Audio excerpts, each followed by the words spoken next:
Hey everyone, and welcome to another episode of This Week in Crypto Philanthropy, your guide to crypto power change. Nick Mikhalevsky with the Giving Block here, and very excited for today's episode. We always love highlighting nonprofits and shining a spotlight on organizations doing some really great work. So I'm really excited to welcome Anamika Majumder, founder of 1 Billion Lives Foundation and president of 1 Billion Literates Foundation USA. And I'm actually going to read a little bit of Anamika's bio here, just because I think it's a fantastic context. So, after 10 years in the software industry, Anamika founded 1 Billion Literates Foundation, which is a charitable trust in 2010, following her firsthand experience with learning gaps in public and elementary schools on the outskirts of Bangalore, India. And OBLF USA is also a 501c3 that was set up in 2021 to be a philanthropic partner to OBLF India. Now, the foundation partners with government schools and trains women from local communities to serve as educators and improves foundational literacy while also creating pathways to economic empowerment. This is a cause area that gets a lot of activity and has a lot of focus. So I'm really glad that we have Anamika on the show today. Anamika, thanks so much for joining us. Thank you, Nick. So honored and delighted to be here. Yeah. So I guess to jump in, what inspired you to start the organization in the first place? I came to the United States in the late 90s from India for grad school in computer science and went on to build my career here in Boston. In 2010, my family had the opportunity to return to India, to Bangalore, for a couple of years. And as we reacquainted ourselves with what is often called the Silicon Valley of India, that we found the transformation very striking. There were glass towers, global tech parks, and every modern convenience one could imagine. But it was also hard not to notice the other India that coexisted. Having spent a decade in the software industry here in Boston, I wanted to do something about the disparity and teach programming to children in public schools. So that took me to the outskirts of the city, not too far from tech hubs, where I came face to face with the depth of the opportunity gap. Okay, got it. And in terms of the challenges that you've uncovered and the problems that you saw that needed some attention, walk us through what those were. Certainly.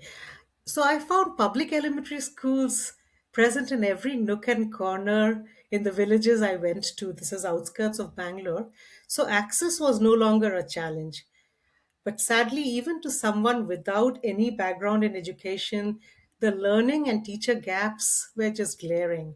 So that was the turning point. I decided to set up a nonprofit to work as a partner to the government to use the physical infrastructure of schools, of public schools, to run programs that would ensure that the children who are in school continue to remain in school.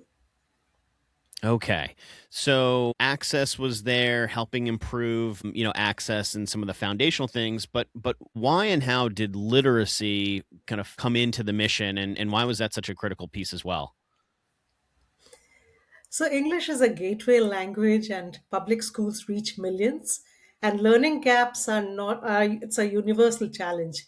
So, what we thought is if we can create incremental gains for a vast number of children, the collective impact could be transformative.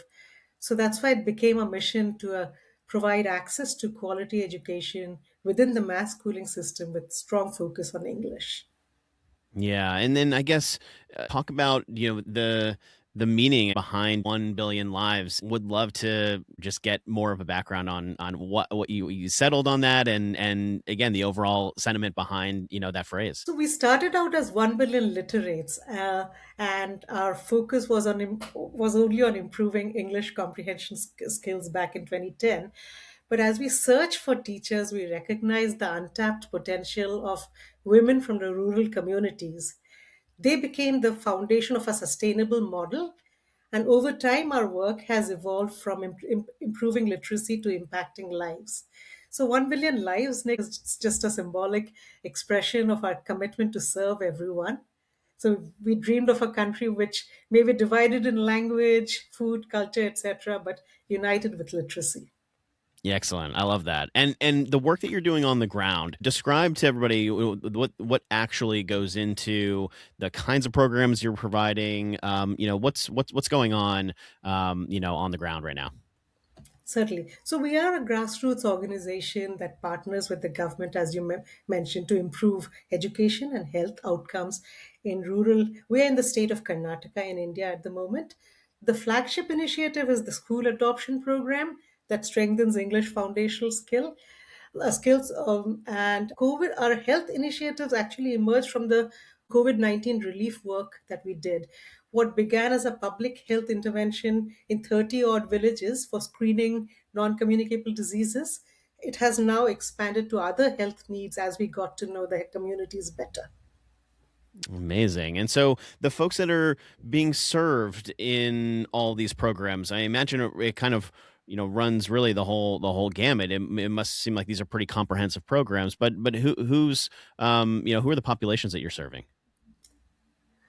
We serve children in public schools and families in rural communities, but at the heart of our model are the rural women, many of whom had not been able to complete their formal education. They were previously homemakers, but today they are serving their own communities as last mile educators and health workers. I'm very Oh, proud that's of them. great. Oh, that's great. And how's the program scaled? Over the years, and is there something about the approach that is unique? There must be a formula, I think, that you all have seen that's worked really well. So describe some of that for everybody. What makes our approach different is that we do not depend on external talent. The community people are the backbone of the programs that we run. And this has helped create trust, cultural alignment, ownership, sustainability, etc., and while providing financial independence to the community. So the model is inherently scalable because we are building local capacity, and that way there is community owned ecosystems that can be replicated anywhere. Excellent. I have, is there a story, an impact, is some example you want to share of how this has, been put into practice? I want to share the story of a girl. She's the oldest of three daughters in a family that lived close to one of the first schools OBLF had adopted. I think this was 2011. What stayed with me is how determined the mother of the three girls was to ensure that her girls get an education, receive an education. So we've continued to remain in touch even after the kid graduated from the elementary school where I had met her. I was thrilled to meet her again just a few days ago when I was in India. Today, she does project management at a pharmaceutical company and is pursuing an MBA. Other than this, the student who was part of our program, there are numerous impact stories of the women who work as para teachers and health workers. They've not only gained economic independence, but also identity, broken many barriers, and inspired others to rise. Amazing. Now, while recording this, it is during India Giving Day. What is the campaign? I know it is from March 1st through March 13th, but explain what the campaign's all about. The India Giving Day, this is the fourth year. It's an initiative of the India Philanthropic Alliance to encourage people worldwide to support impactful causes in India. It's a platform to connect donors with vetted nonprofits and make a difference in communities across India. Okay, got it. And it's interesting because you're on the ground in India, but you also are in the US. Anything for the US audience that they should know about the organization and the campaign as well. So you mentioned March 1st to March 13th. Like this is more than a fundraising window is how I look at it. For over 15 years, the team in India has worked tirelessly to deliver last mile care. And education is the great equalizer. It gives children a fair starting point in life. And I feel like just like crypto is borderless, impact is no longer confined by borders. Like this is a great platform for anybody to contribute to a more equitable and global stable future. Yeah, absolutely. I couldn't agree more. And do you have a sense for what, success looks like for the organization during this time? Uh, I would say success um, would be if we could raise enough resources to impact the lives of, say, 3,000 children, and it's like around 50 dollars per child is what it takes to support a child for a year. So the 3,000 children per year is what would be ideal. Yeah. Wow.